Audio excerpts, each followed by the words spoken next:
Welcome to DrewTech Hub. If you're new here, special welcome. Today I'm going to be showing you how to add teams on the Webex app. So on the left-hand corner, you will see teams on that panel. Just press teams and it will show you how to create a team.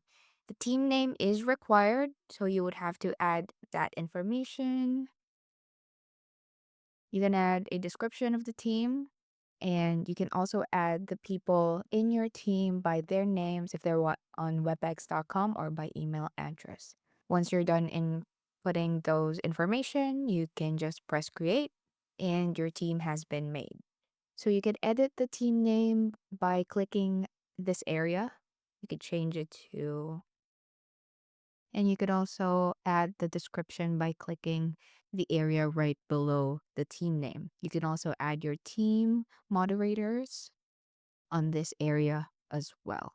If you want to go to the spaces in your team, you could go to general. It is automatically made for you. You can create a space under your teams by pressing create a space here on the left hand side.